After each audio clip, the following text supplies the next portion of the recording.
Bonjour tout le monde, aujourd'hui on est lundi le 7 juillet et du coup je me suis réveillée et j'ai pensé que je vais commencer à filmer un petit vlog à lecture parce que la semaine dernière j'ai lu pas mal dans mes propres échelles, on va dire comme ça. Si vous attendez le bruit, en fait je suis dans le salon, comme vous pouvez voir ceux qui me regardent sur ma chaîne à tricot. En général je filme dans ma bibliothèque, enfin c'est comme bibliothèque dressing et tout ensemble.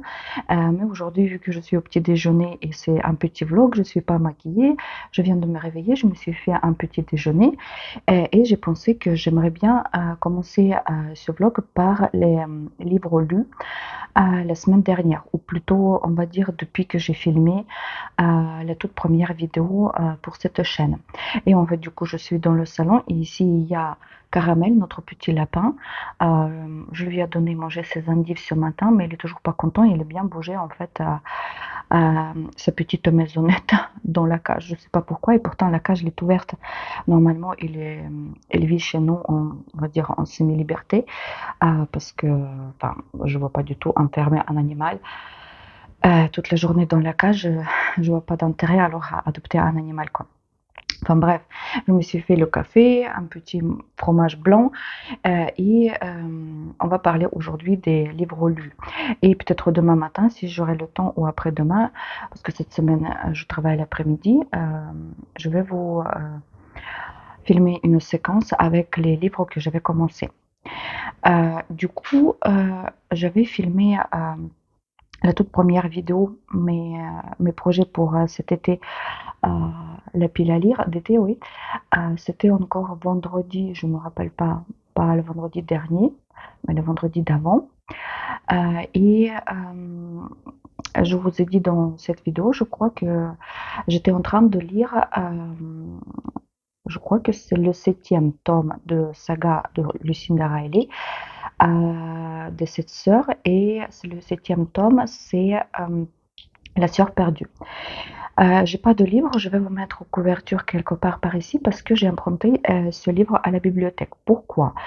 Parce que j'avais, en fait, c'est toute une histoire avec cette saga.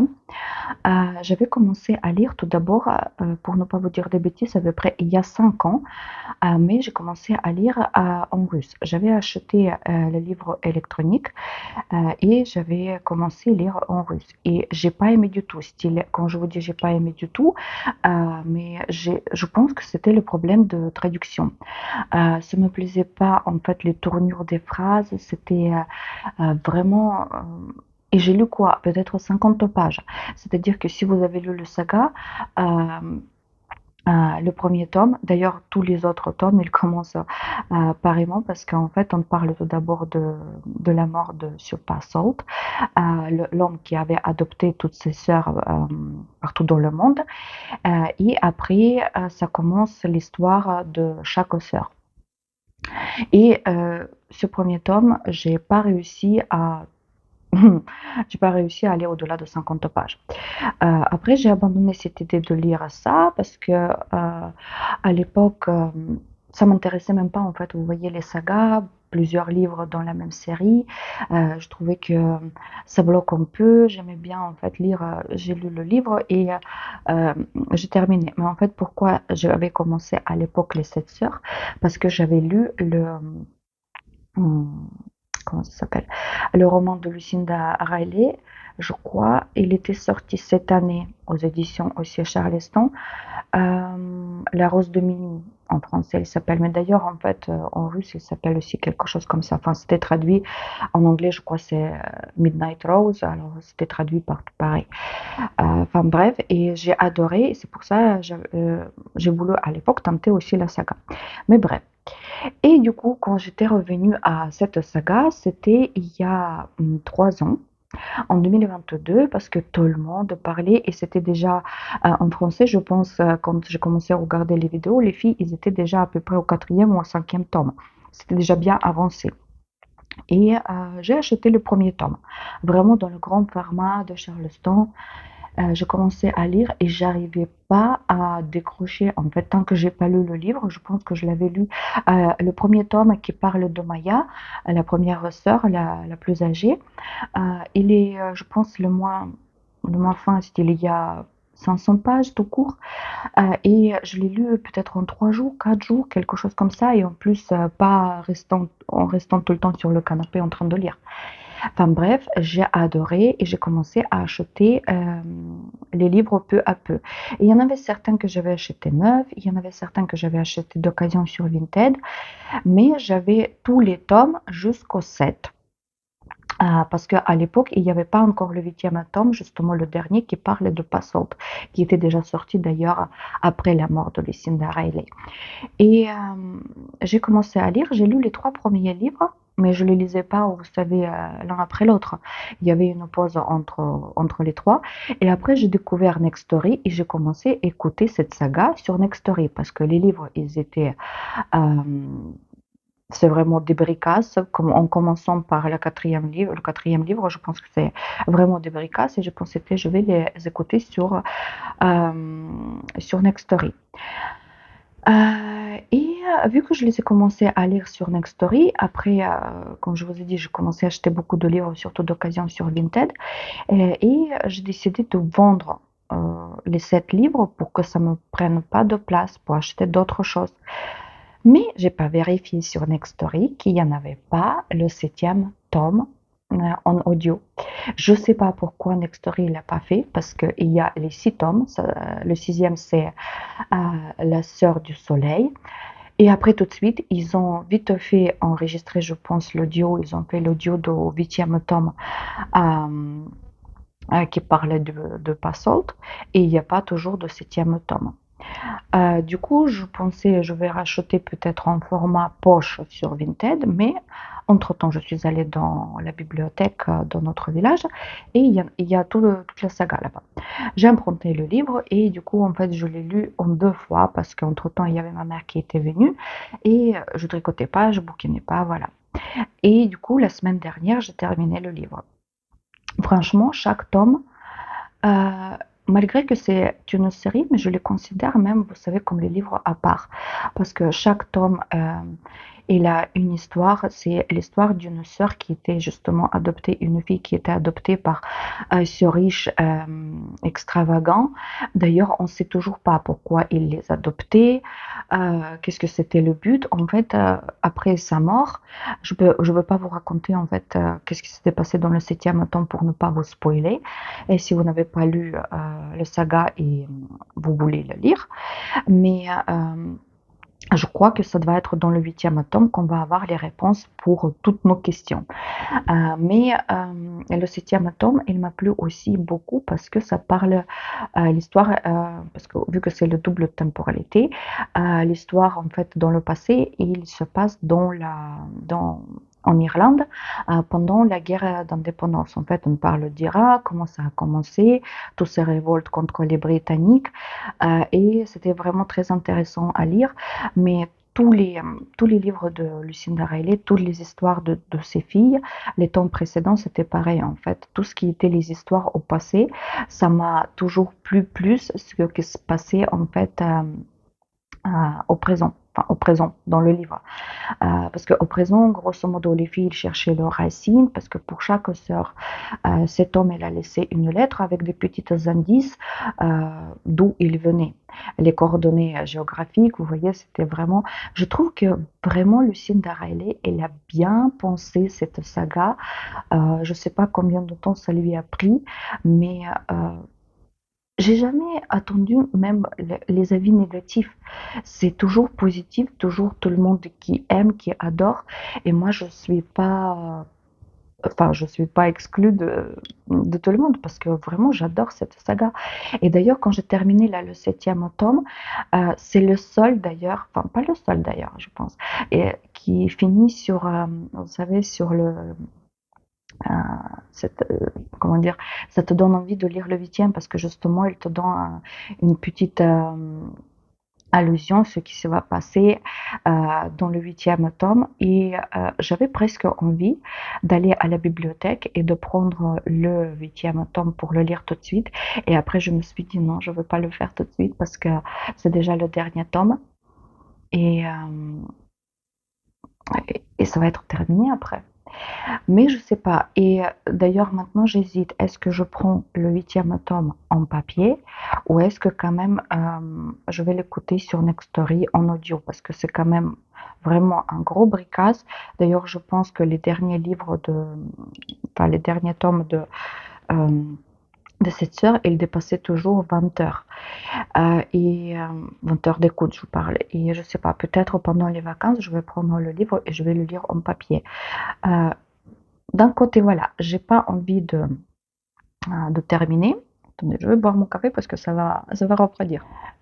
Voilà, d'un côté, j'ai pas envie de terminer cette saga et de l'autre côté, ça serait peut-être bien de la terminer jusqu'à la fin d'été et comme ça va être fait. J'ai encore quelques livres de Lucinda Riley dans ma bibliothèque que j'ai pas lus. D'ailleurs, il y a celui-là qui est un peu comme Dark Academia. Il y a comme une crime qui s'est passé dans une école privée ou je sais pas quoi. Celui-là, il me tente vraiment beaucoup. Et j'ai vu aussi l'annonce de Charleston qu'il y aura un autre livre qui était jamais édité avant et c'était comme un manuscrit pas terminé et c'est son fils encore une fois d'ailleurs le 8e tome de Saga des Sept Sœurs, il était terminé aussi par le fils de Lucinda Riley. Alors on verra bien ce que ça donne mais bref c'est vraiment dommage un talent gâché comme ça, elle était morte d'un cancer je crois et euh, franchement c'est l'une de mes autrices préférées. Euh, Bref, c'est triste, mais c'est comme ça. Après, au début, parce que je vous parle beaucoup, je pense qu'en fait, voilà, les livres, c'est comme le truc que je peux vous parler pendant des heures. Mais bref. Après, je vous ai dit dans la vidéo pour ma pile à lire de l'été que je voulais lire Taylor Jenkins Reid.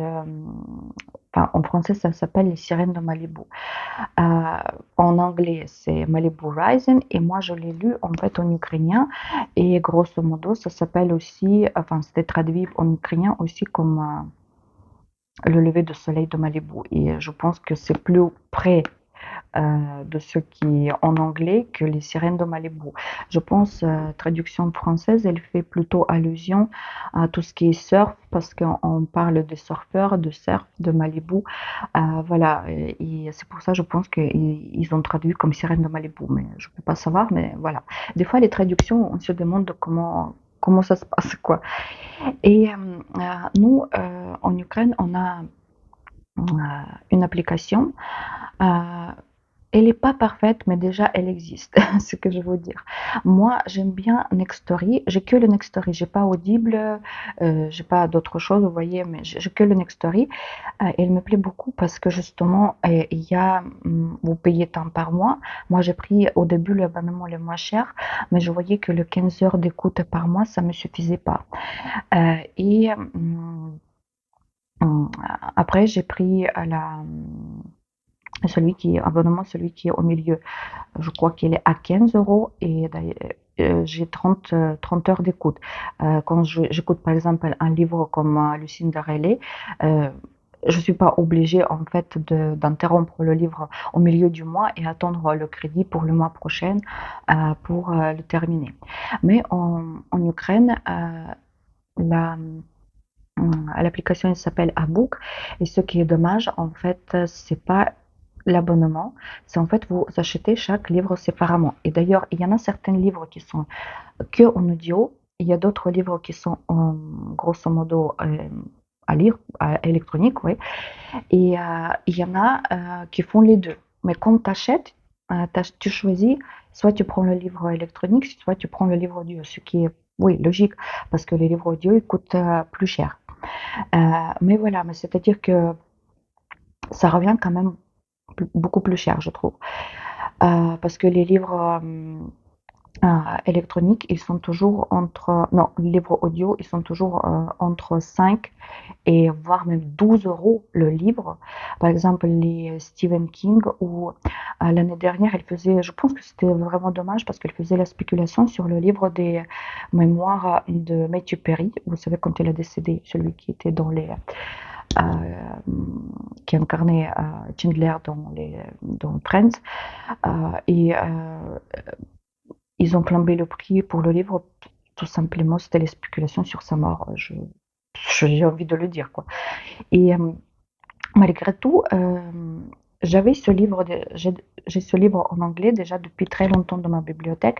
Et quand j'ai vu qu'il y avait le livre électronique en ukrainien, je l'avais acheté. Il n'était pas si cher que ça, je pense que j'avais payé 5 €. Et peut-être c'était une bonne décision parce que si je devais le lire en anglais, déjà, j'aime pas.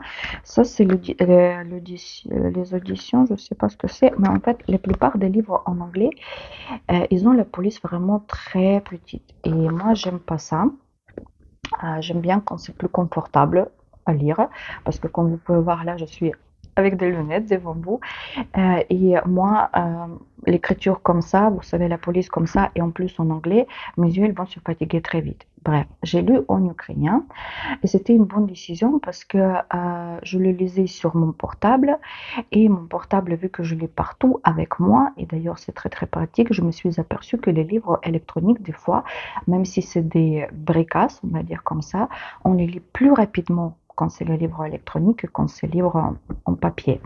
Parce que même quand on est au lit, installé confortablement, il faut le tenir, il faut tourner les pages, que le portable, vous savez, euh, ça va beaucoup plus vite.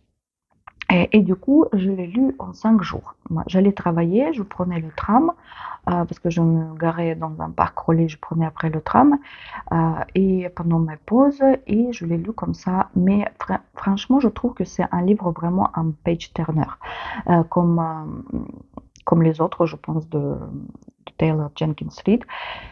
Et quand je l'avais terminé vendredi, j'avais presque envie de prendre soit l'atmosphère. Elle n'était pas dans ma pile à lire d'été, mais j'ai vu entre-temps la vidéo de Stéphanie, je pense que vous la connaissez, de la chaîne Pikiti Bookin. Elle était en larmes quand elle avait terminé, et franchement, ça me titillait tellement que j'avais envie vraiment de commencer. Et après, je dis non, il faut économiser un peu les livres de Taylor Jenkins Reid, malgré que je vais vous parler peut-être demain ou après-demain de livres que j'avais commencé et que j'arrive pas à terminer. Et pareil, je pense que c'est peut-être elle est parce qu'elle est en anglais. Enfin bref, et de quoi il parle ce livre? En fait, le livre, il parle d'une fratrie de deux sœurs et deux frères. Ils sont les enfants d'un célèbre chanteur. Bien sûr, c'est pas le vrai chanteur, c'est le chanteur qu'il a inventé, Taylor Jenkins Reid. Et en fait, tout se passe bien. C'est la double temporalité. Tout d'abord, on voit le Malibu dans les années 80, et on voit une des sœurs qui prépare une fête dans sa maison. En fait, c'est pas sur la plage, c'est comme sur une falaise, mais avec la vue sur l'océan. Et cette sœur, elle est pas tout à fait comme une mannequin classique. Elle est plutôt, vous voyez, comme mannequin pour tout ce qui est surf, parce qu'en fait, on l'a repérée comme ça quand elle était en train de surfer. Et d'après ce que j'ai compris dans le livre, en fait, elle fait que les pubs et tout ça, en fait, tout ce qui est les habits de sport, tout ce qui est les habits, les planches pour le surf et tout ce qui tourne autour du surf. Et du coup, en fait, voilà, on voit que la fête se prépare, et on sait, enfin, d'ailleurs, même dans le prologue, on sait qu'il va se passer quelque chose à la fin de cette fête. Et c'est pour ça, ça nous intrigue jusqu'à la fin du livre. Et après, dans le double contemporalité, on voit l'histoire de cette famille. On voit comment ils se sont rencontrés, euh, ce chanteur célèbre. D'ailleurs, à l'époque, il n'était pas encore célèbre. Il commençait juste sa carrière dans les années 50. Comment il a rencontré en fait sa femme, comment ils étaient nés les enfants, comment après il avait quitté la famille, et en fait leur mère de ses sœurs et frères, comment il a Au moins, elle essayait tous les mois joindre les deux bouts ensemble pour élever quatre enfants toute seule. Et après après la mort de maman, c'est en fait c'est la sœur la plus aînée qui a pris ce rôle et pareil, on voit comment en fait elle essaye de lever ses frères et sœurs pour qu'il manque rien et peu à peu on voit comment chacun est devenu grosso modo célèbre dans son domaine. Franchement, j'adorais parce que, comme je vous dis, il y avait le double temporalité et je pense que ça tombe au bon moment parce que il y en a beaucoup qui disent que c'est pas le meilleur livre de Taylor Jenkins Reid. Pour l'instant, moi, j'ai lu que cette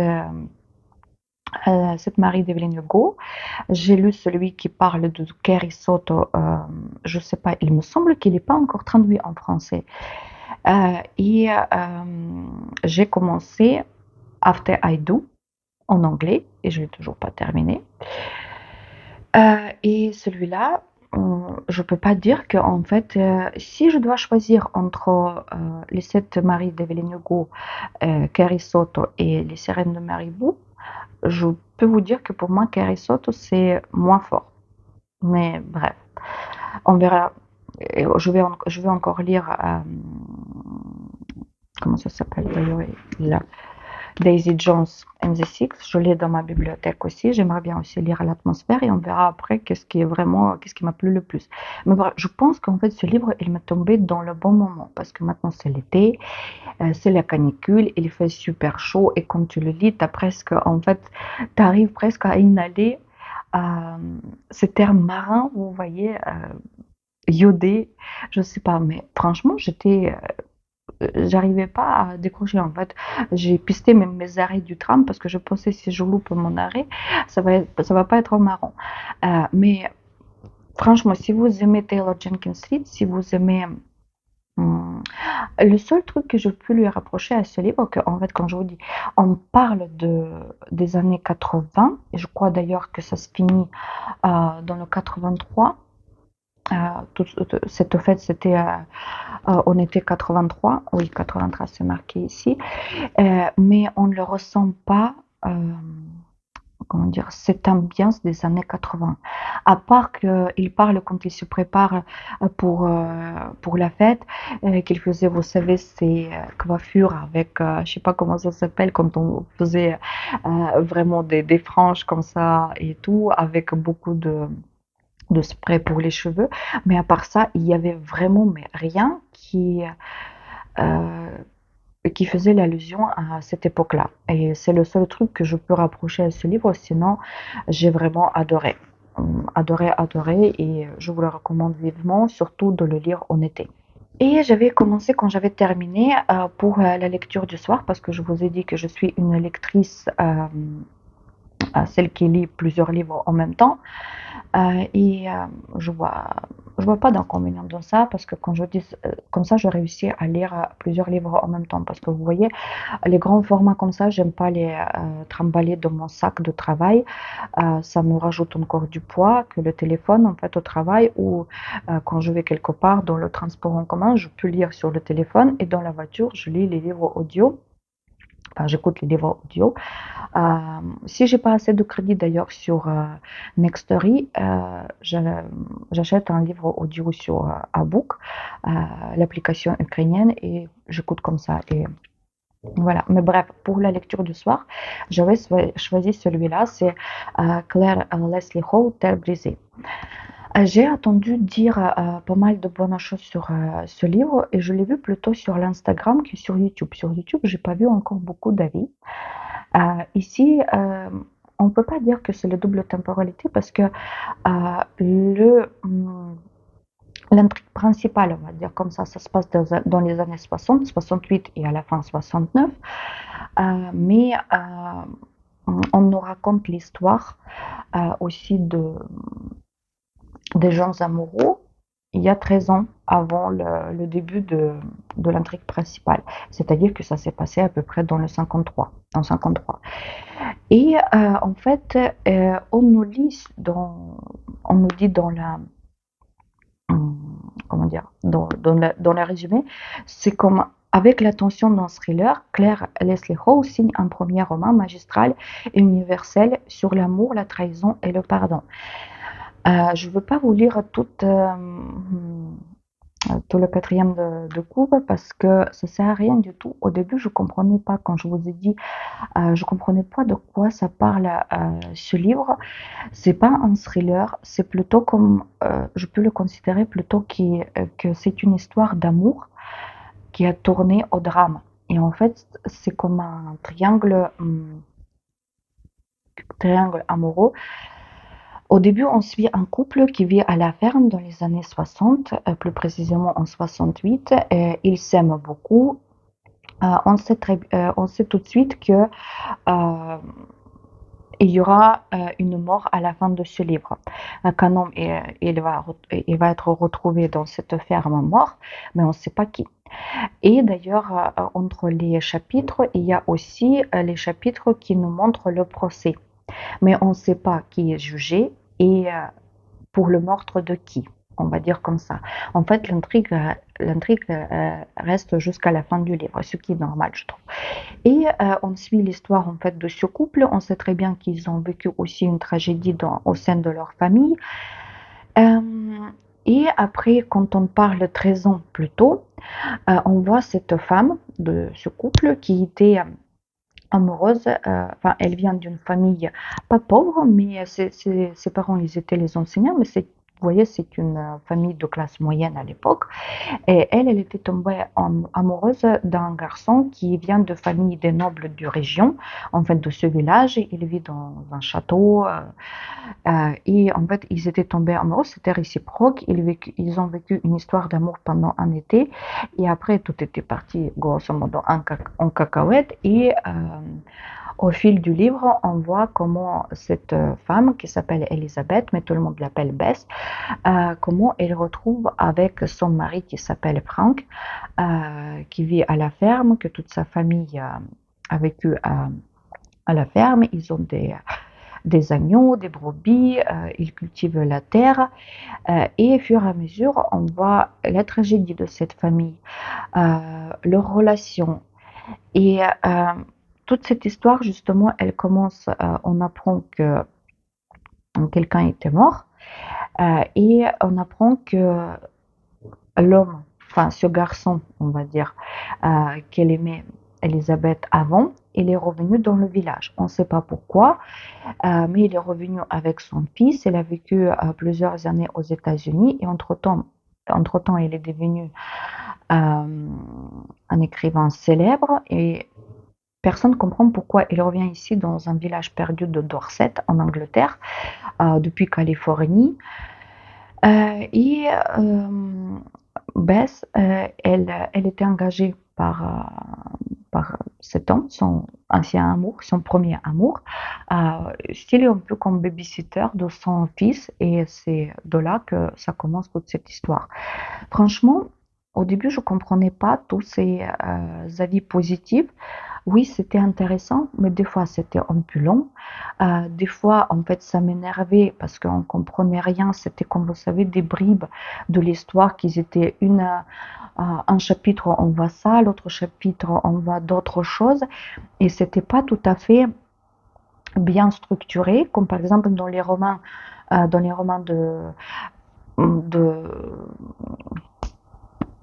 Lucinda Riley ou par exemple Kate Morton, qui sont vraiment des reines de double contemporanéité. Ici, certes, c'est le premier roman, mais ça pourrait être construit un tout petit peu mieux que ça. Peut-être l'autrice, elle voulait justement tenir cette palpitation jusqu'à la fin du livre, mais moi, il me manquait quelque chose. La fin du livre, il a quand même amélioré cette situation. On va dire, j'ai donné quand même 4 étoiles à ce livre. Mais je ne pouvais pas donner 5. Et pourtant, quand vous regardez sur Goodreads, il y a 100 000 et quelques d'avis, et le livre, il dépasse quand même 4 étoiles. Je crois qu'il est 4,16, quelque chose par là. Pour moi, c'est pas mal, mais c'est pas, comme ils disent, magistral non plus. C'est bien. Pour le premier roman, franchement, si l'autrice, elle continue à écrire, je pense qu'après, ça va être de mieux en mieux. Mais ici, j'adorais l'histoire. c'est pas quelque chose d'exceptionnel parce que on a déjà vu ça, les triangles amoureux, voilà, le mec il revient, il veut la récupérer, machin et tout ça, mais mais il y avait quand même quelque chose. Il y avait une graine justement dans ce livre. C'est pas mal, c'est une bonne lecture, mais c'est pas un coup de cœur. Voilà, je pensais que ça va être une toute petite séquence que je vais vous raconter qu'est-ce que je vais lire. D'ailleurs, j'ai pas encore choisi le livre pour les soirs, parce que d'ailleurs, même cette semaine, je pense pas que je vais lire beaucoup, parce que je termine le travail à 22 heures, tant que je rentre, il est déjà 23 heures. Mais voilà, il faut que tout d'abord, peut-être, je digère un peu ce livre, parce que si les sirènes de Malibu, ça n'a pas besoin d'être digéré, on va dire comme ça. Je l'ai lu, il m'a plu, c'était une lecture, on va dire, plutôt facile, estivale pour l'été, que ici, quand même, c'est le livre qui demande un tout petit peu de réflexion et peut-être si je commence quelque chose d'autre, ça va me gâcher même l'impression de ce livre. Peut-être si j'attends un peu 1 ou 2 jours, euh, elle va même peut-être passer aux 5 étoiles, je sais pas. Parce que quand je l'avais terminé hier soir, j'ai réfléchi et ce matin, pareil, j'étais réveillée et j'ai pensé quand même à ce livre. Et quand c'est comme ça, c'est-à-dire que le livre, quand même, il m'a, comment dire, oui, il m'a plu et il y a quelque chose qui me donne envie de chercher pourquoi et comment, et, etc., etc. Enfin bref, pour aujourd'hui, ça va être tout parce qu'il faut que je me prépare quand même pour aller travailler. On n'est pas encore en vacances. Et dans la prochaine séquence, on va parler en fait de toutes mes lectures commencées. Je vais vous raconter un peu. Après, j'ai commandé aussi quelques livres sur Vinted, encore une fois, parce que c'était les livres que je voulais acheter et il y avait des prix qui étaient attractifs. Bref, bref, bref. Je vous dis à bientôt. Pour vous, c'est dans 1 ou 2 secondes et pour moi, ça va être demain ou après-demain.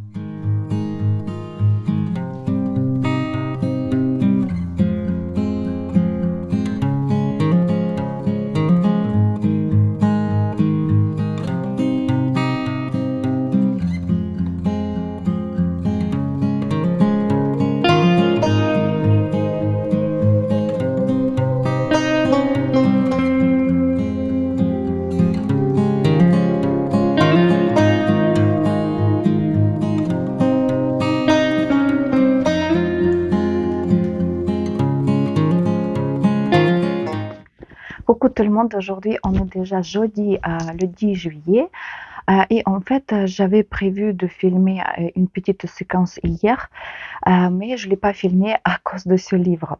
Je l'avais commencé mardi, je pense, oui mardi matin, je pense c'était je vais terminer l'autre roman, c'est d'ailleurs j'avais oublié vous parler de ce livre lundi, parce que c'était aussi le livre terminé entre le premier vidéo et ce vlog.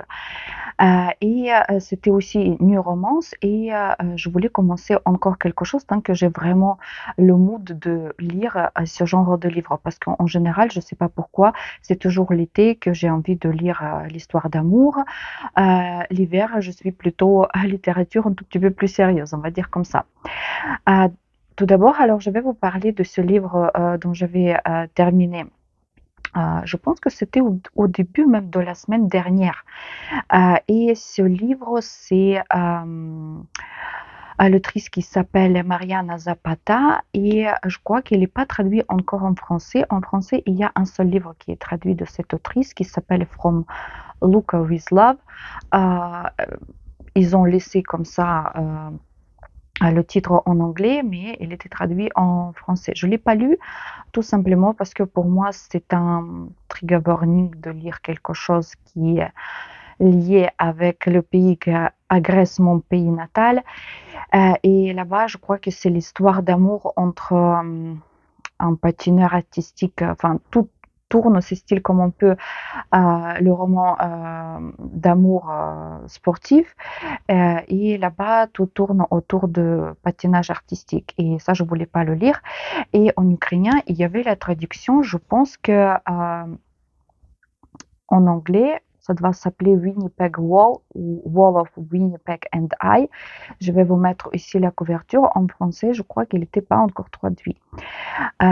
Et ça, c'est l'histoire d'amour aussi entre un joueur de football américain et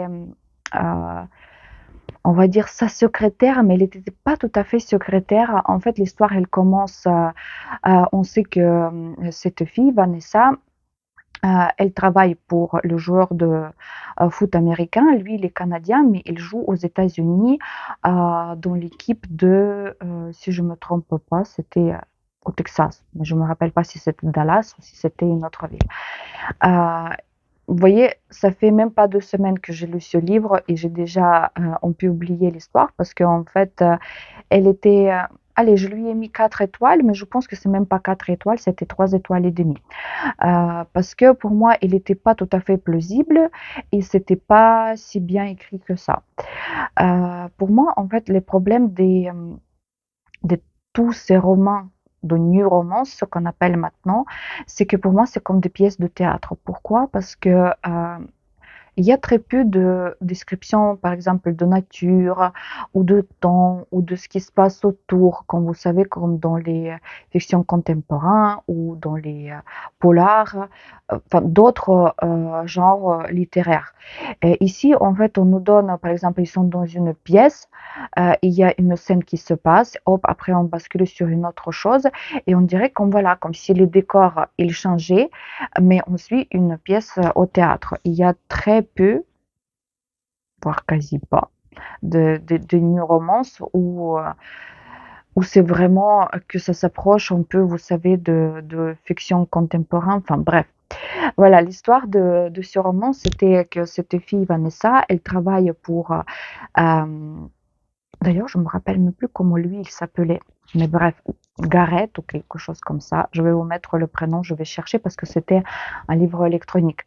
Et du coup, style, il se comporte comme vraiment pire des connards. Style, il ne le voit pas, c'est simplement en fait son employé. Il s'occupe, il fait la cuisine pour lui, et le ménage dans la maison, et il gère ses réseaux sociaux. Mais elle rêve en faire, enfin, avoir son propre entreprise, tout ce qui est design artistique. Ou graphique, quelque chose comme ça. Et en fait, quand elle voit qu'elle commence à réussir, à avoir un peu de clientèle, sur un coup de tête, elle démissionne. Comment dire, l'assistant de ce joueur, il la supplie presque de rester parce qu'elle sait très bien que, vu que ce mec, il est super orgueilleux et ouais, je sais pas, en fait, il sait très bien que ça va être très difficile de trouver une autre fille qui va être d'accord travailler pour lui. Il la supplie, mais quand même, Vanessa, elle part. Et après quelque temps, style, je sais pas, un mois après, il vient chez elle et elle dit que comme quoi il l'apprécie plus que les autres. Et c'était super bizarre déjà en fait cette conversation entre eux. Et après, grosso modo, il lui propose de se marier avec elle parce que lui, bientôt, son visa va à sa fin et il aimerait bien rester aux États-Unis. Il ne veut pas revenir au Canada. Il lui propose le mariage blanc pour 5 ans. Au début, elle dit non. Mais après, il a un petit secret, on va dire comme ça, que lui, il avait découvert.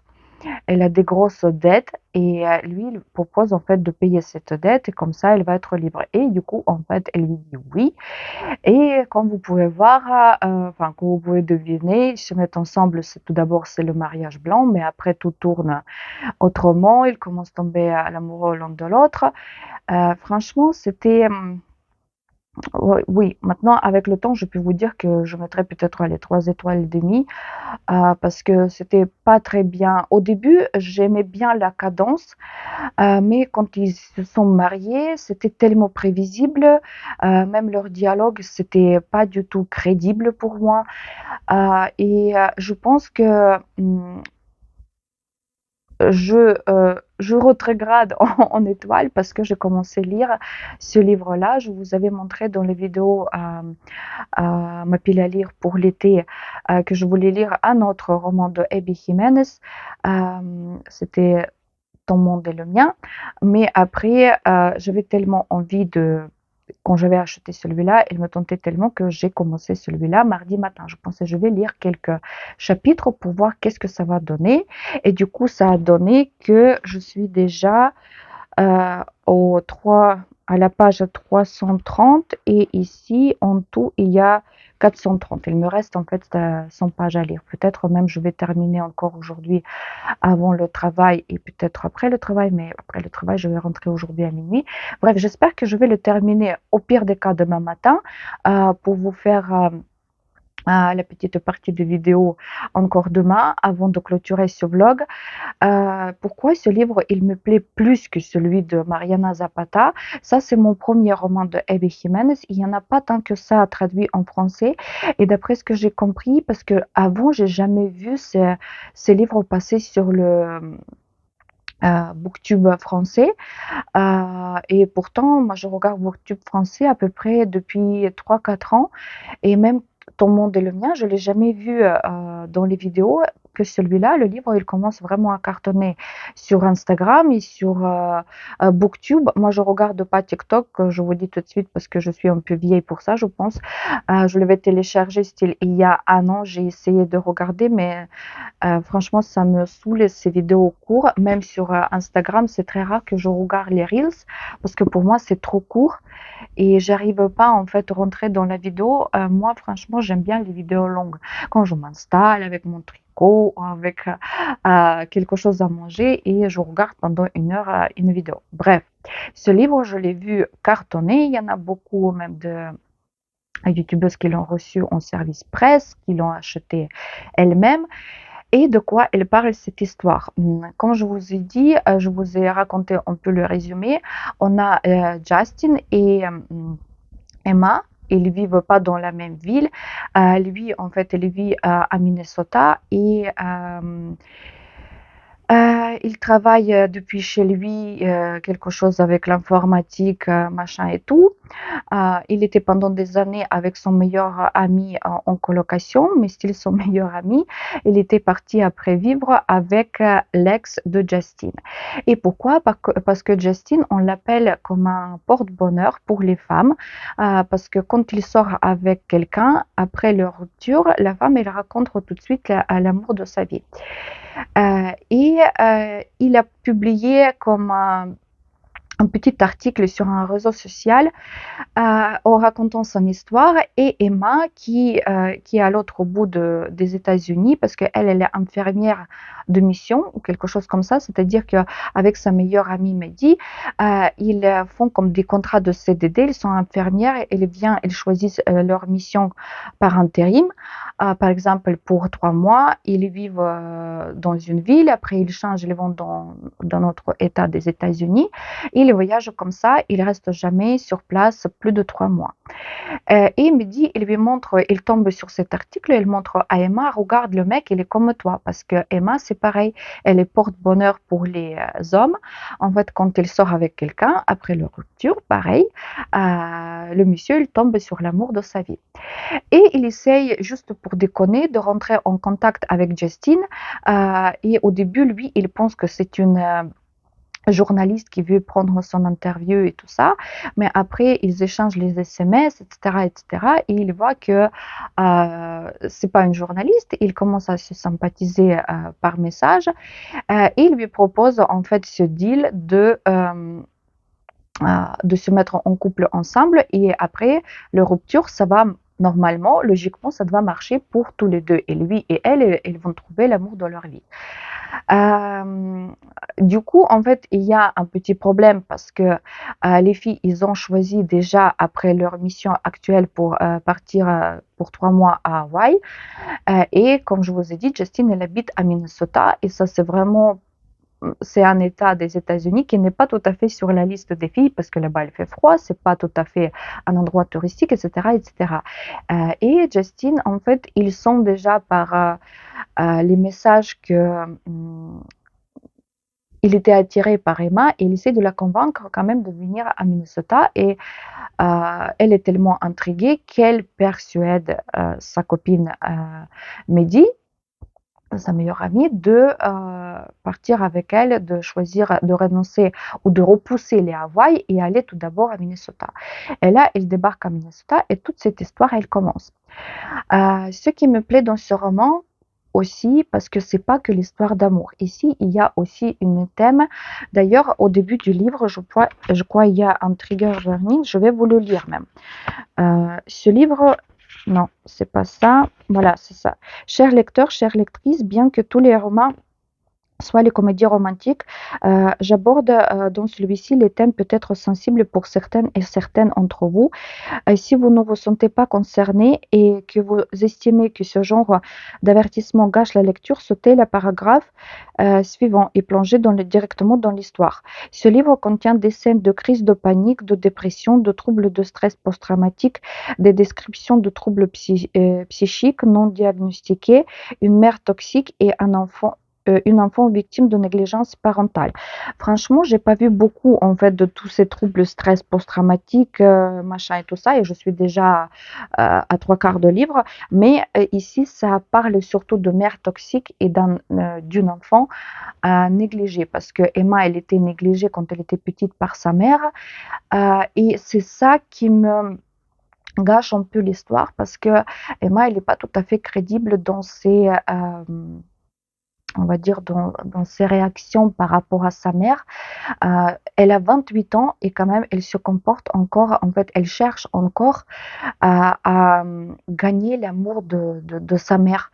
Elle voit que, et même en fait, Mehdi, on ne la voit pas beaucoup en fait dans le roman, surtout dans ses interlocutions avec Emma par rapport à sa mère.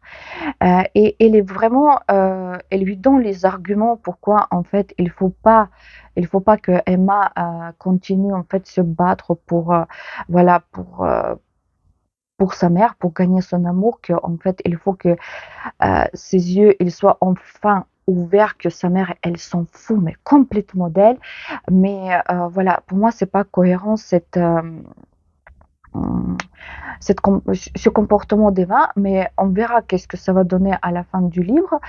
Mais l'histoire d'amour, elle est vraiment style choupinou, choupinou. C'est pour moi, en fait, ce que j'adore, que là, il y avait une scène style 18 plus, mais je l'ai lu là, il y a 5 pages, c'est-à-dire que c'est déjà 300 pages passées, et c'était vraiment ça peut se lire même style à 14 ans, je pense. Parce qu'il n'y a rien graphique, vous savez, comme il y en a certains romans, je déteste quand il y a en fait une scène olé olé toutes les 5 pages, ou ça me saoulait par exemple, vous savez, ce roman très connu de Elle Kennedy qui s'appelle Deal, The Deal, ou quelque chose comme ça. Franchement, je détestais, il y en a tout le monde qui disait que c'était super bien, machin et tout ça, mais pour moi, j'aimais pas du tout parce qu'il y avait c'était pas bourré de scènes, mais quand même, quand ils y étaient, je me sentais vraiment pas confortable en les lisant. Vous comprenez ce que je veux dire? Enfin bref, dans celui-là, c'est vraiment un roman très très chou pour l'été parce que ça se passe là en été. Et je sais pas, j'espère que ça va terminer bien parce que sinon je serais super triste. En général, dans les romans, dans les new romans, ça se termine toujours normalement bien. Et j'espère que je vais le terminer demain pour vous parler déjà de mes conclusions finales. Mais franchement, pour l'instant, je peux vous que recommander, et même je commence déjà à cogiter dans ma tête qu'est-ce que je vais lire le prochain. Je pense que ça va pas être Abby Jimenez comme je vous ai dit, peut-être ça va être un Emily Henry, et déjà sur Amazon j'en ai mis un tas de romans new romance dans le panier, mais franchement il faut que je choisisse qu'est-ce que je vais acheter. Bref, parce qu'en fait voilà, ce que je voulais dire aussi, là j'ai reçu 2 commandes que j'avais fait sur Vinted.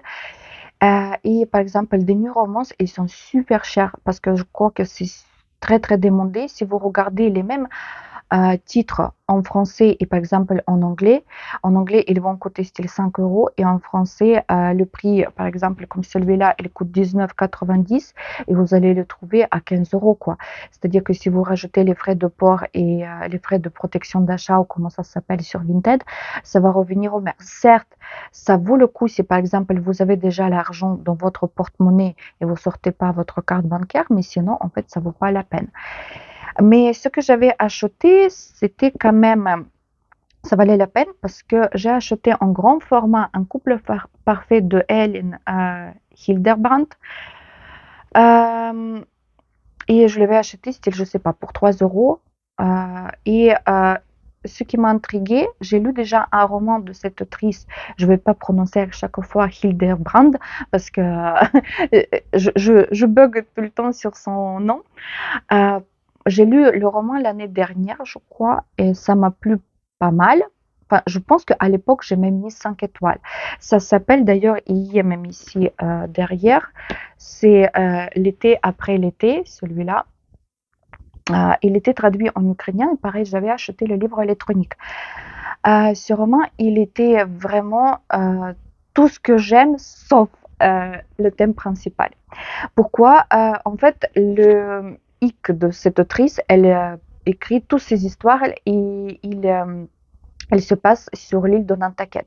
Je suppose qu'elle elle est née sur l'île de Nantucket où il vit là-bas et toutes ces histoires, ils ont lieu là-bas. Et du coup, l'été après été, c'était une histoire, franchement, c'était les descriptions de l'île, de l'été, en fait, tous ces vibes, je sais pas, tu sens l'océan, ce vent avec, mélangé avec le sable, c'était vraiment, j'adorais, j'adorais. Mais le seul truc, en fait, ce roman, il romantise le trahison et la tromperie. Je sais pas comment ça s'appelle, comment on dit, parce que en fait, nos protagonistes, ils se rencontrent quand ils étaient jeunes. Ils peuvent pas style être ensemble, mais ils se donnent une promesse chaque été, le même week-end en août. Ils se voient pour passer un week-end ensemble en fait sur Nantucket. Et après, le mec en fait, il se marie et tout ça, et c'est-à-dire qu'il trompe chaque année sa femme pour aller voir cette fille à Nantucket. Et c'est ça que, et c'est très très romantisé. Style, presque, l'autrice, il le décrit comme s'il ne voyait pas du tout, enfin, style, où est le problème? C'était tout à fait naturel, en fait. Et c'est le seul truc qui m'a pas plu, mais l'histoire, elle tournait autour de ça. Et il fallait un peu se distinguer, mais sinon, en fait, le cadre, il était magnifique. Franchement, le cadre, il était magnifique. Et rien que pour ça, je crois que j'avais mis 5 étoiles à ce livre, mais voilà, il y a ce trigger warning, on va dire comme ça. Et j'avais très envie de lire celui-là parce que c'est une série maintenant Netflix, apparemment c'est déjà sorti. Et moi, je suis dans le team que tout d'abord je lis le livre et après je regarde la série ou le film. Et ça, c'est un peu, c'est pas tout à fait l'histoire d'amour. Vous pouvez voir tous ces gens-là qui sont bien habillés. Ça s'appelle Un couple parfait. Et pourquoi? Parce que ça se passe pendant un mariage. D'après ce que j'ai compris, une célébrité sur Nantucket. Elle va marier son fils et l'autre et moi, du côté de mariée, de la mariée, va être retrouvé mort pendant la cérémonie et tout va tourner au vinaigre parce que l'enquête elle va commencer et il y a beaucoup de mystères, de secrets familiales, etc., qui va venir en surface. Et j'aimerais bien savoir comment cette autrice aussi, elle va mener style enquête, parce que d'après ce que j'ai compris, ça va être un tout petit peu comme polar. Je sais pas. En tout cas, quand on lit le résumé, c'est un peu ça. Et voilà, j'aimerais bien de le lire et après de voir la série. Après, j'ai vu une youtubeuse ukrainienne qui parlait du livre de Mia Sheridan, Archer's Voice. Pareil, il y a beaucoup de livres de new romance qui sont traduits en français, mais on laisse quand même les titres en anglais. Enfin, ça ne me dérange pas. Et du coup, en fait, elle disait: «Oui, je veux lire ce livre parce que j'ai attendu que les avis positifs». Moi, tout de suite, sans regarder la fin de la vidéo, j'étais partie sur Vinted, j'ai trouvé ce livre. En fait, je l'ai trouvé à le même, vendeuse et elle vendait les 2, celui-là, Archer's Voice et Léo. Et apparemment, ça, c'est une trilogie parce que ici c'est écrit tome 1 et je pense que j'ai regardé sur Amazon même, il y a déjà 3 tomes. Je sais pas, celui-là, je sais même pas de quoi ça parle. Ici, style, c'est l'histoire d'une fille qui arrive dans un petit village. Je suppose que ça va être, voilà, ce genre de roman dans le petit village. Elle essaye d'oublier son passé. Et tout de suite, quand elle s'installe au bord du lac, bien sûr, c'est très très joli. Ça doit être pittoresque, etc., etc. Elle a-t-on parlé d'un mec qui, en fait, pourquoi ça s'appelle Archer's Voice? Parce que lui, en fait, tout le monde connaît qu'il est là-bas, mais style, personne ne sait qu'est-ce qu'il fait de ses journées, parce que c'est pareil, il a vécu une histoire traumatisante et tout. Et en fait, Brie, notre héroïne, elle va l'aider style retrouver sa voix. Voilà, c'est tout ce que je sais de ce livre, mais à la fin de la vidéo, la fille qui disait: «Ah, je mise beaucoup sur ce livre», elle a dit qu'elle était un tout petit peu déçue. Elle lui a mis que 4 étoiles, mais bref, je vais essayer quand même de lire pour voir qu'est-ce que ça va donner. Et celui-là, comme je vous ai dit, je crois que chaque tome de cette série, il a un prénom en fait d'un garçon. Je vais vous lire plutôt ici le résumé parce que je ne sais pas de quoi ça parle. Lorsque Léo quitte le foyer d'accueil pour sa famille adoptive, il fait une promesse à Evie. Elle l'attendra en vain. 8 ans plus tard, Evie a construit sa vie. Elle a un travail, des amis, elle est heureuse. Jusqu'à qu'un homme étrange et séduisant fasse irruption dans sa vie. Il dit être un ami de Léo. Et Evie est attirée par cet homme au charme dévastateur, mais elle ne sait pas si elle peut lui faire confiance ou s'il cache un secret au sujet de la disparition de Léo. Franchement, là, ça m'intrigue. On verra bien qu'est-ce que ça va donner. Et celui-là, je crois, même sur Amazon, il était mieux noté que Archer's Voice. Alors, à voir. Mais ça, c'est pas pour tout de suite parce que je l'avais acheté simplement car ce livre, il était style à 2 euros et je voulais pas. Je regarde maintenant toujours, en fait, quand j'achète par exemple un livre de poche, il est 1 ou 2 euros. Je regarde tout de suite dans le dressing de la personne s'il n'y a pas d'autre chose qui m'intéresse pour. Vous voyez, par exemple, prendre 2 ou 3 livres et payer une seule fois les frais de port. Euh, Pareil, non, j'avais pris 3 livres, oui, c'était la même vendeuse.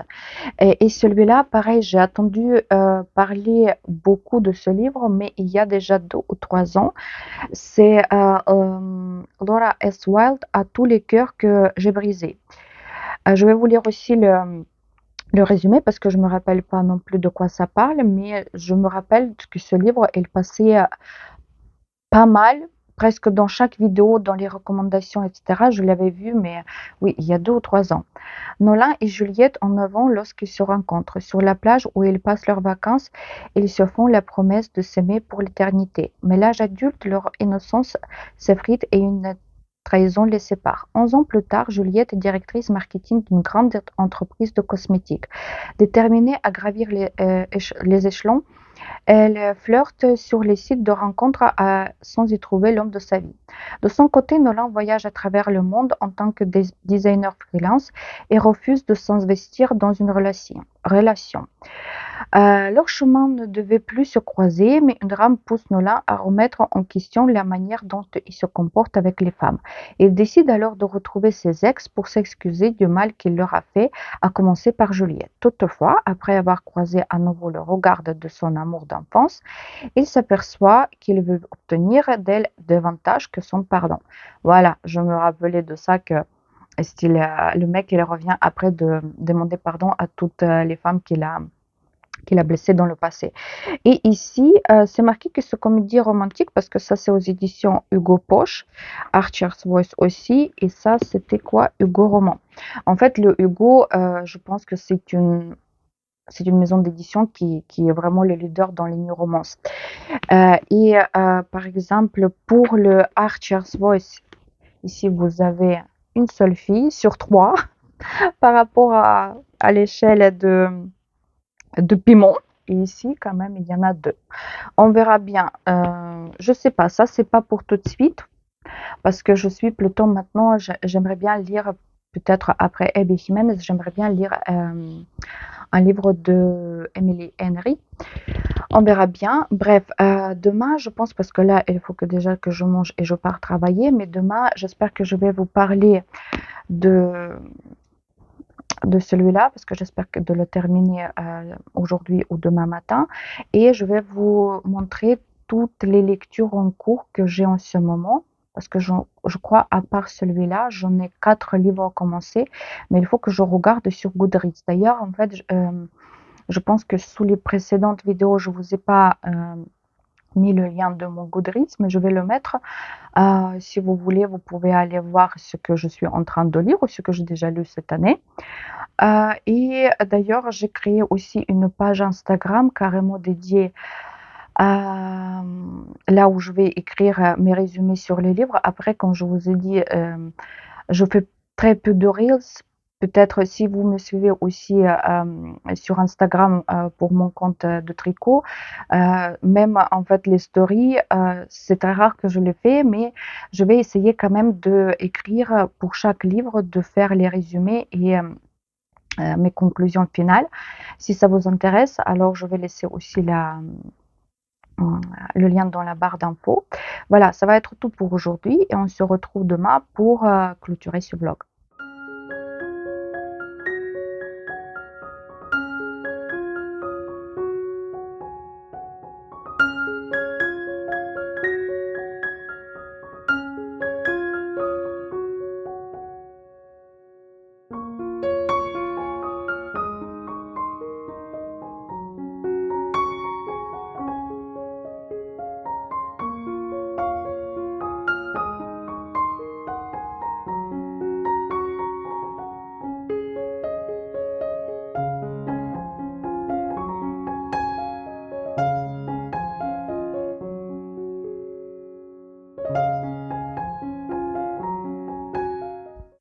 Coucou tout le monde, aujourd'hui on se retrouve pour clôturer ce premier vlog lecture que je vais commencer lundi.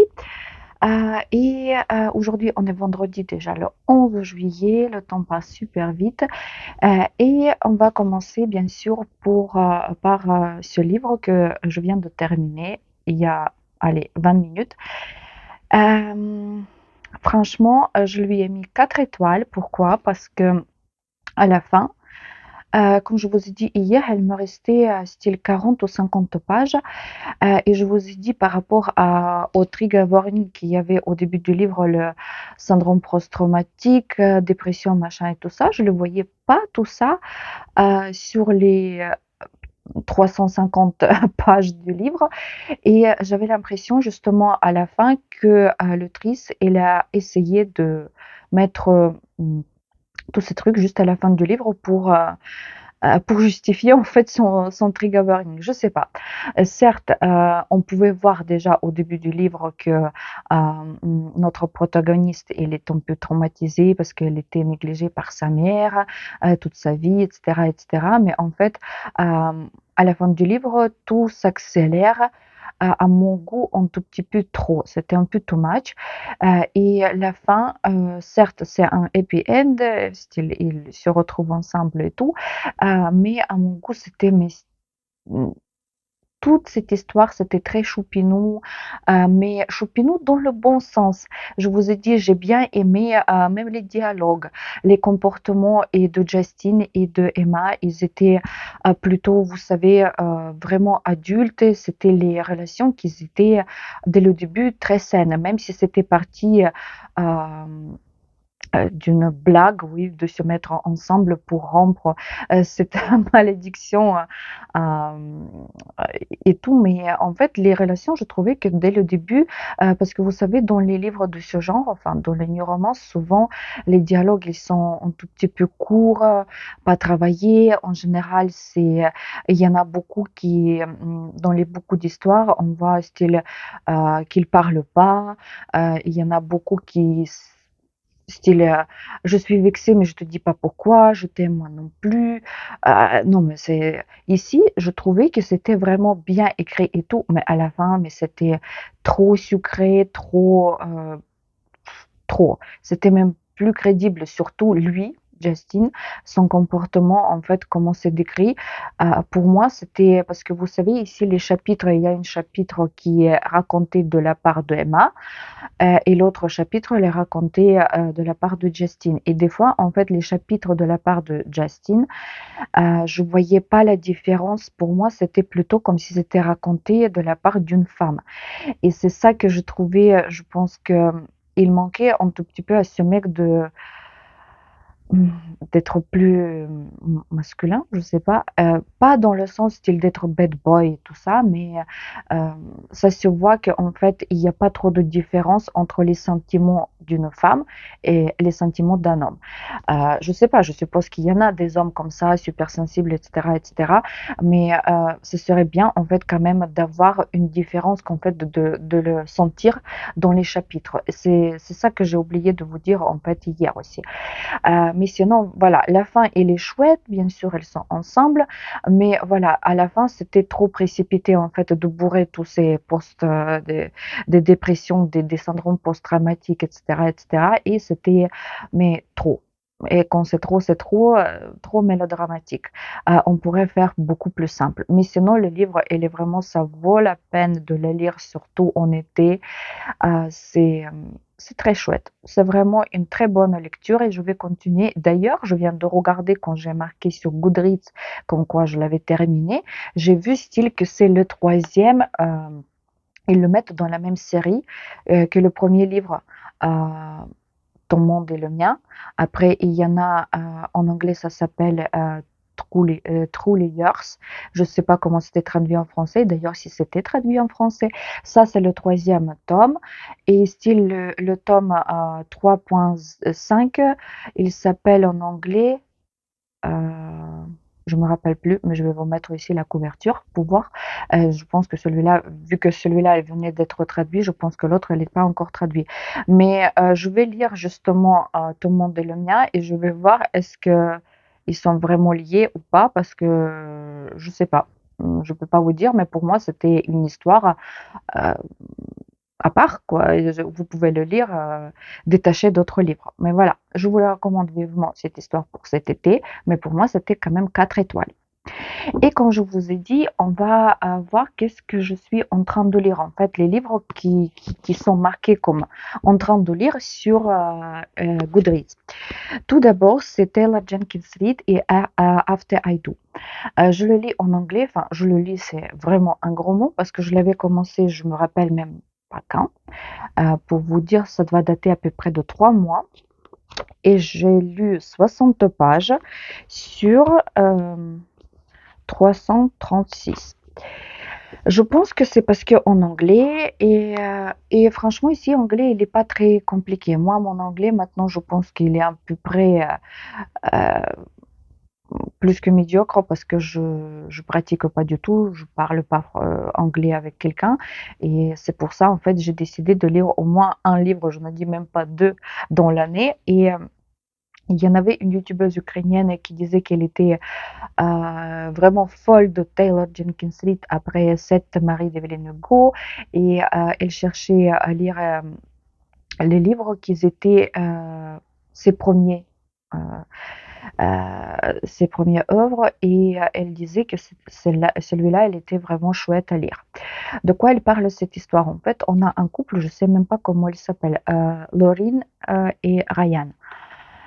Et on suit leur histoire. En fait, moi, les 60 premières pages, c'est quand ils se sont rencontrés, comment ils se sont évolué leur relation jusqu'à mariage. Et après, ils ont trouvé la maison de leurs rêves. Tout était parfait. Ils étaient vraiment style un couple modèle. Et après, ils se marient. Et c'est là que ça commence à se dégrader par, vous savez, tout d'abord, c'est des toutes petites disputes. Après, c'est un tout petit peu plus grand. Après, on se dispute pour toutes les conneries possibles. Et justement, je me suis arrêtée quand je crois que c'était Ryan qui a dit à Laurine qu'elle aimerait bien faire un break.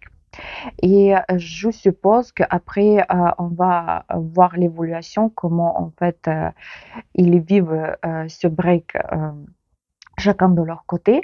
Je ne sais pas s'ils vont se remettre ensemble à la fin du livre, mais justement, ça, c'est un peu l'histoire. Vous savez, quand tout est beau et tout est rose avant le mariage, et après le mariage, ça commence, style, il faut supporter l'un l'autre. Enfin bref, je sais pas, j'aimerais bien replonger dans cette lecture, peut-être même cet été quand je serai en vacances, parce que euh, c'est bien de le lire en parallèle, parce que comme ça, vous savez, ici, les chapitres, ils sont pas très longs, deux, trois pages. Mais le truc, c'est justement de lire au moins quelques pages tous les jours, parce que vu que c'est en anglais, il faut quand même se plonger dans cette histoire. Mais j'aimerais bien quand même le terminer avant de commencer peut-être les vrais amours ou l'atmosphère, je sais pas. Je suis encore, j'ai vraiment super envie de lire quand même l'atmosphère parce que ça me parle un tout petit peu plus que les vrais amours. L'autre livre que j'avais commencé peut-être il y a un mois ou un mois et demi de ça, ça s'appelle le lecteur de cadavres, Antonio Garrido, ou Garrido, Garrido. Et ce livre, il vient d'être sorti en Ukraine, enfin, il vient d'être sorti, il était sorti il n'y a pas longtemps, il était traduit en ukrainien, et beaucoup de youtubeuses ukrainiennes que je regarde sur BookTok ukrainien, ils parlent de ce livre, style que c'est super chouette. En fait, ici, l'histoire, elle nous parle de vraies personnes qui existaient en Chine au Moyen Âge. Il s'appelle Li Song. Et ici, l'histoire, elle se passe dans le XIIIe siècle. Et ce Li Song, en fait, c'est le fils cadet. Et vous savez, dans les hiérarchies en Chine, c'était le fils aîné qui héritait tout, qui devait garder les parents, etc., etc. Et le fils cadet, il devait même écouter, vous savez, son frère aîné euh, comme si c'était son père. En fait, il y avait tout d'abord le père, après, il était, pour vous dire qu'en fait, si, il n'avait pas le droit de décider son destin.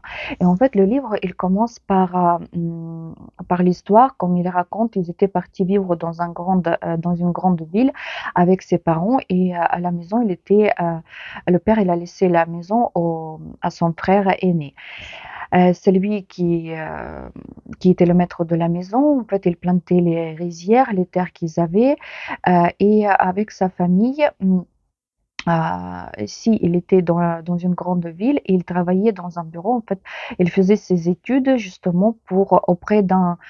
C'est un tout petit peu comme le juge, je me rappelle pas, je crois que c'était même décrit comme préfet, et il y a une explication pourquoi enfin, pourquoi ce nom en fait dans le Chine du Moyen Âge, mais c'est un peu comme le procureur, je pense, de la République si on parle de la France maintenant, parce que si il était en fait, il apprenait auprès de cet homme comment, si par exemple s'il y en a une mort suspecte, euh, c'est un tout petit peu comme le médecin légiste.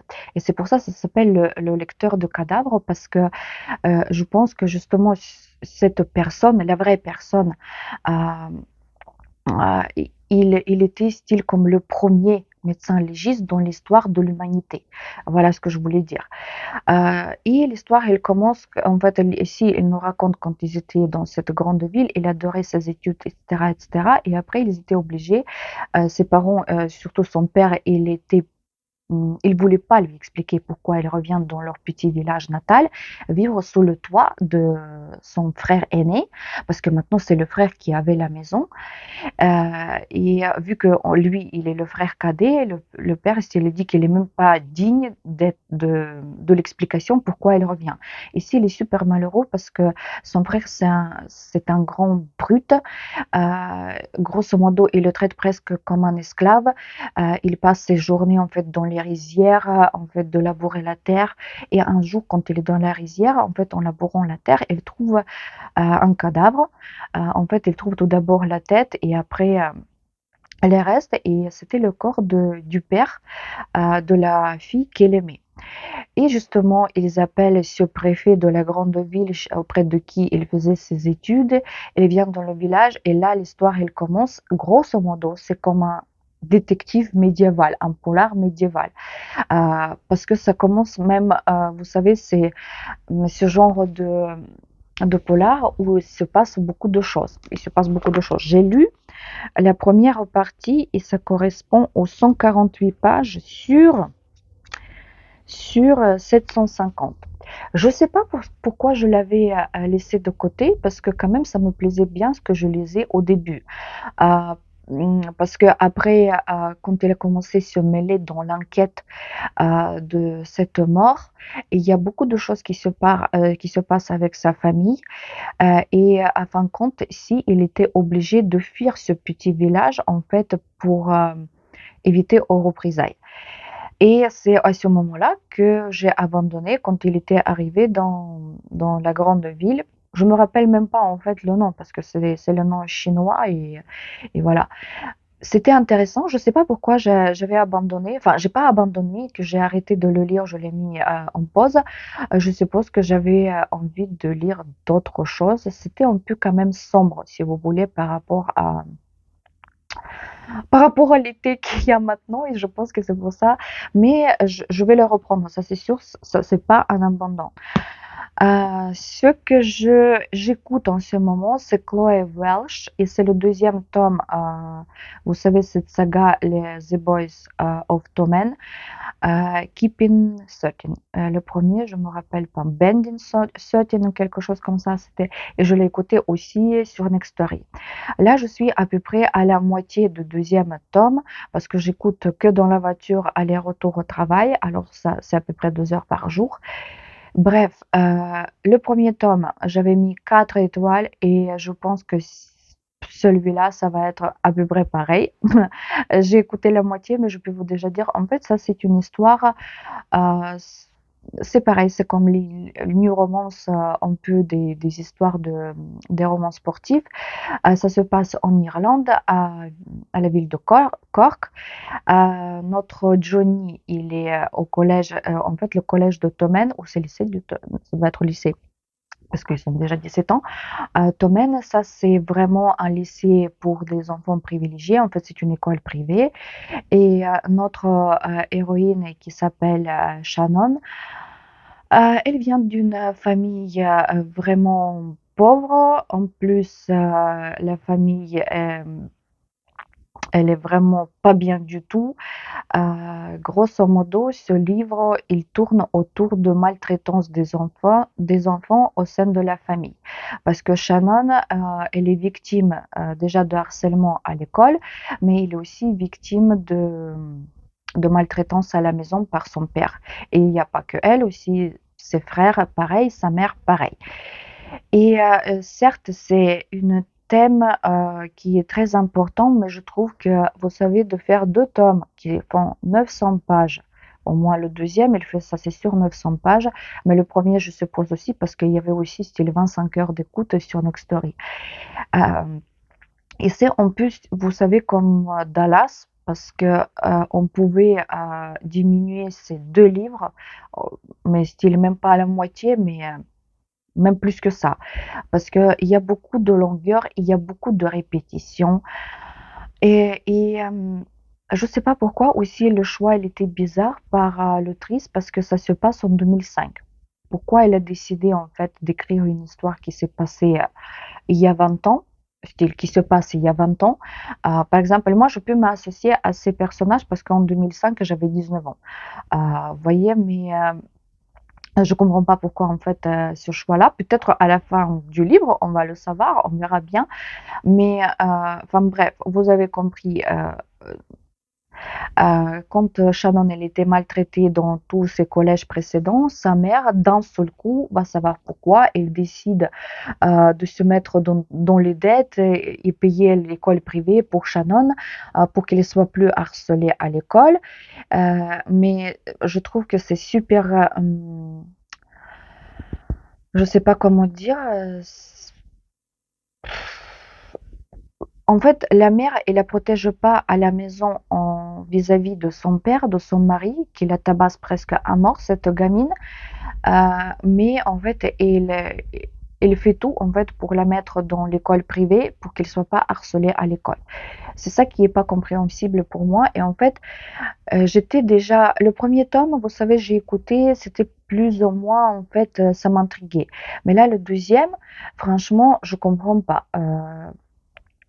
Pourquoi en fait il y a déjà ce deuxième tome? Parce que il y a tout le temps ces répétitions. Euh, qu'ils ont peur du père. Les relations avec même entre Johnny et Shannon, ils sont super longs.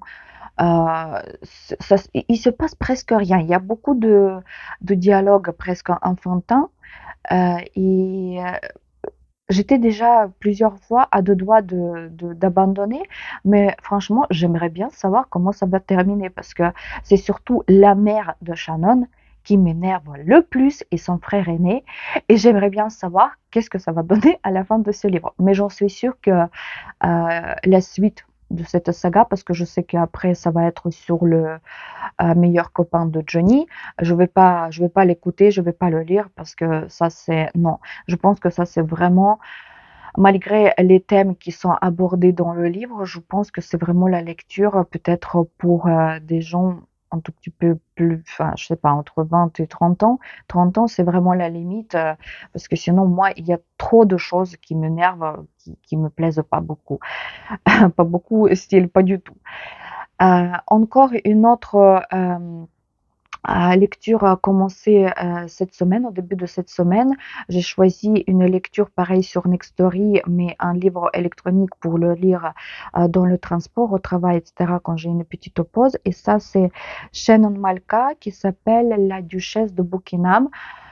Euh, et c'est aux éditions Hurlevent. J'ai trouvé quelques livres justement sur Nextory de cette maison d'édition. J'en ai un chez moi, mais je me rappelle pas comment ça s'appelle. Mais j'ai entendu dire des youtubeuses qu'en fait beaucoup de livres dans cette maison d'édition, ils sont vraiment très chouettes. C'est des belles histoires, etc., etc. Et celui-là, il était vraiment très très bien noté. Il n'y avait pas beaucoup de notes, style un tout petit peu plus qu'une centaine, vous voyez. Mais le livre, il était noté quand même plus de 4 étoiles. Et j'ai pensé, oui, j'aimerais bien essayer.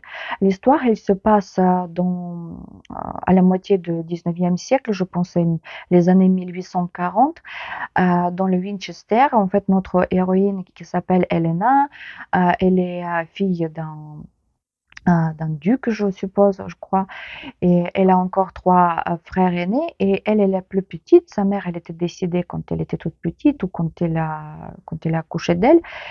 Et bien sûr, elle vit style dans la cage dorée.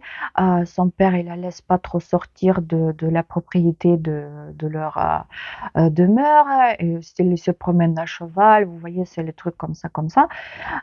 Mais l'un de ses frères, il est très impliqué. Enfin, il veut être l'avocat et il s'occupe ou il se préoccupe, on va dire, des sorts des esclaves dans vous savez, au Royaume-Uni. Et un jour, avec on ne peut pas dire que c'est sa nounou parce qu'elle est déjà plus grande, je ne me rappelle pas le mot, mais enfin bref, sa dame de compagnie, on va dire comme ça, son père, d'un seul coup, il l'autorise en fait de partir à Southampton pour essayer ses robes. Les nouvelles, elle doit se confectionner une nouvelle garde-robe et elle part avec cette femme.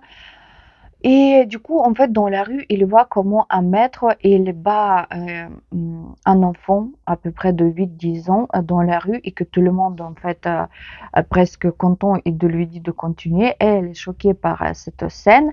Bien sûr, elle peut rien faire, mais quand elle est venue à la maison, elle est toute tourmentée.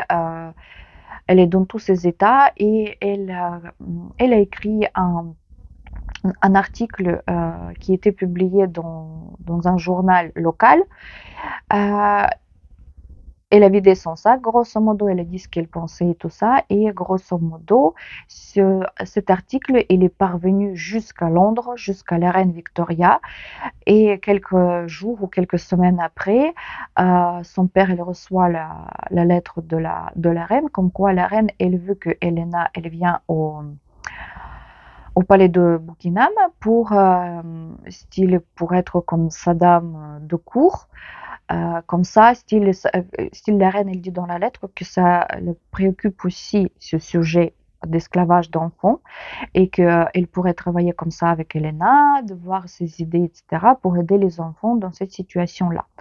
Et là, d'un seul coup, je comprends pas trop bien parce que jusqu'au moment, style cette Elena, quand le père il lui disait non, tu peux pas sortir de la maison, tu peux pas franchir le portail du parc de notre propriété, elle se sentait comme dans la cage dorée. Et là, d'un seul coup, elle a une opportunité de partir à Londres.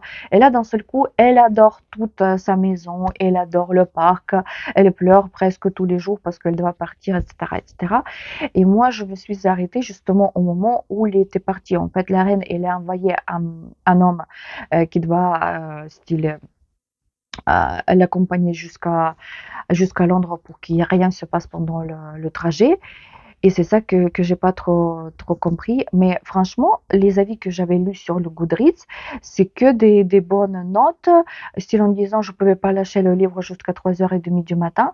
Mais jusqu'à présent, j'ai lu en fait ce qui correspond à 22% et je pense que le livre il fait à peu près 500 pages, c'est-à-dire que je dois être à peu près à 100 pages. Bon, vous voyez, 90. Et pour l'instant, ni le style d'écriture me plaît pas beaucoup.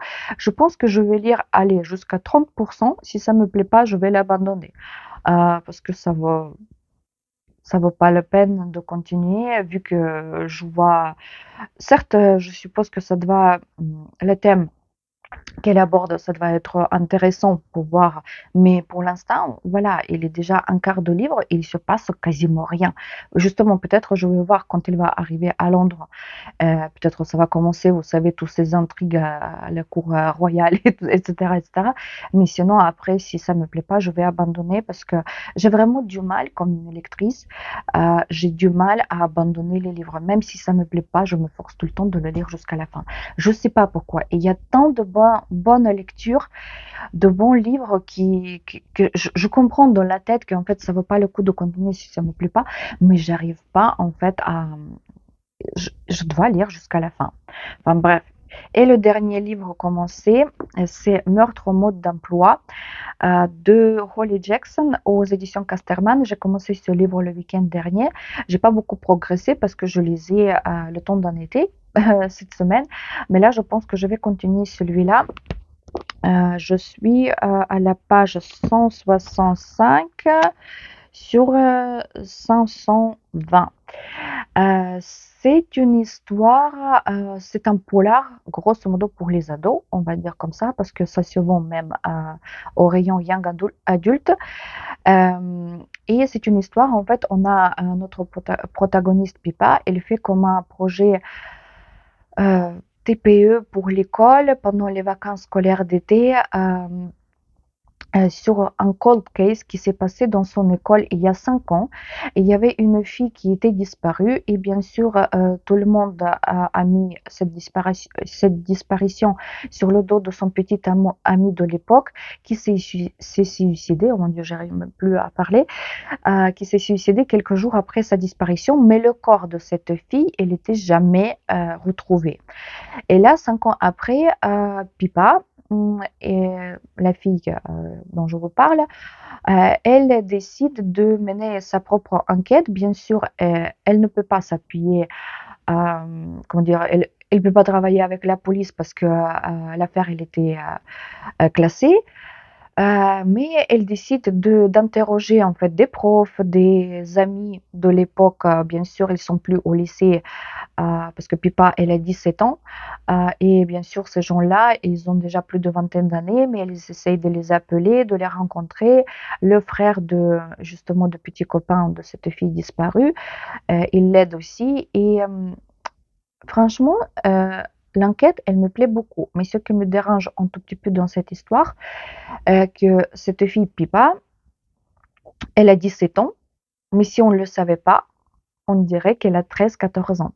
Parce que même ou je sais pas, ou peut-être j'ai déjà oublié comment ils parlent les gens à 17 ans, mais franchement, quand on regarde les dialogues entre elle et ses amis qui ont le même âge, mais on dirait vraiment des gamins de 13-14 ans. Je sais pas, ça ressemble pas tout à fait, vous savez, à Young Adult, ça ressemble vraiment les ados, les nouveaux ados qui sont de 13 ans. Mais sinon, l'enquête, elle me plaît beaucoup et j'espère que ça va être. Je sais pas, elle était vraiment très bien notée ce livre, pareil sur Goodreads, et j'ai vu que des bons avis aussi sur YouTube. Euh, je vais continuer, mais franchement, pour un polar, vous voyez, en fait, je l'avais commencé, je crois que c'était dimanche dernier ou samedi dernier, et même au début de la semaine, j'avais commencé Abby Jiménez, c'est-à-dire qu'elle m'a pas passionnée au point de la continuer en fait sans relâcher le livre. J'espère que ça va venir. J'aimerais bien lire l'histoire quand même jusqu'à la fin, mais pour l'instant, voilà, c'est comme ça. Pour l'instant, ça m'intrigue beaucoup l'enquête, mais j'aime pas trop la protagoniste parce qu'en fait, je trouve qu'elle est un tout petit peu, elle correspond pas à son âge, on va dire comme ça. Enfin, ça, c'est tout ce que je suis en train de lire. Voilà, on verra bien mes progressions la semaine prochaine. J'aimerais bien aussi, on peut peut-être tricoter, mais pour l'instant, il fait trop chaud et on verra bien ce que je vais faire la semaine prochaine. Voilà, ça va être tout pour aujourd'hui. Dites-moi dans les commentaires, est-ce que vous avez envie de lire quelque chose de ces livres que je vous ai présentés dans ce petit vlog? Peut-être surtout Ebe Jiménez, parce que ça, c'est vraiment la nouveauté de cet été. Sinon, dites-moi simplement qu'est-ce que vous aimez lire. Est-ce que vous êtes plutôt dans la littérature classique ou peut-être dans la fiction contemporaine? Parce que moi, comme vous voyez, en fait, il y a tous les genres qui passent par mes mains. Ça dépend vraiment de mon humeur, je pense que c'est ça. Mais j'aime bien en fait cette diversité. Voilà, si cette vidéo elle vous a plu, likez s'il vous plaît, comme ça va aider YouTube de voir que cette vidéo elle plaît et de la recommander aux autres. Abonnez à ma chaîne si vous n'êtes pas encore abonné et je vous dis à très bientôt la semaine prochaine.